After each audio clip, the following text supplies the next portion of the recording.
વધુ એક counter brokerage હાઉસીસના reports બાદનું reaction છે. અમિત, 361 એનએસસી કોડ છે, એના પર એક વ્યૂ લઈએ. અત્યારે 830 પર કારોબાર 8.5% મજબૂતી સાથે જે છે થઈ રહ્યો છે. મજબૂતી સાથેની ગેપ અપ ઓપનિંગ હતી, પરંતુ ત્યારબાદ થોડું નીચે કાઉન્ટર આવ્યું છે. હજુ પણ એક ખરીદદારી તો આપણે 361 માટે, કારણ કે બ્રોકરેજ હાઉસીસ તરફથી જે પોઝિટિવ રિપોર્ટ છે ત્યારબાદનું એક પોઝિટિવ રિએક્શન આપણને બતાવી રહ્યું છે આ કાઉન્ટરનો એનએસસી કોડ મળી શકે ચાંદની?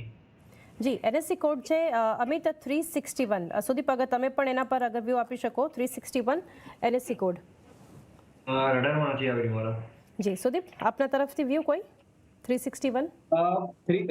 361 વેલ્થ અસેટ મેનેજમેન્ટની જે કંપની છે એ મારા હિસાબે જે પ્રમાણેનું સેટઅપ છે અત્યારે એક લોંગ ટર્મ અપટ્રેન્ડમાં છે. સ્ટોકે ઇનફેક્ટ આપણે જોઈએ જૂન 2023 થી 400-450 ના લો થી 850 સુધી અત્યારે ઓલરેડી ગયો છે, અને કાલે કંપનીના રિઝલ્ટ જે આવ્યા હતા એ પણ બેટર દેન એક્સપેક્ટેડ છે.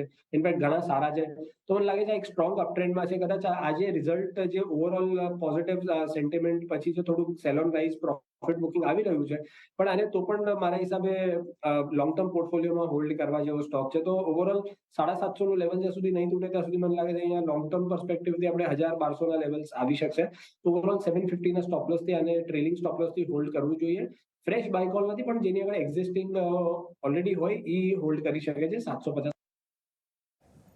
જી, તો એક વ્યૂ 361 માટે મળતો દેખાઈ રહ્યો છે. અને આજે બ્રોકરેજ રિપોર્ટ્સમાં પણ જે તૃપ્તિએ જણાવ્યું હતું, સિટી દ્વારા જે એક બાયકોલ હતો અને 850 લક્ષ્યાંક, તો એ લક્ષ્યાંક તો આજે અચીવ થતા દેખાયા, કારણ કે 870નો ડેઝ હાઈ બનાવ્યા બાદ થોડું નીચે આવ્યું છે કાઉન્ટર.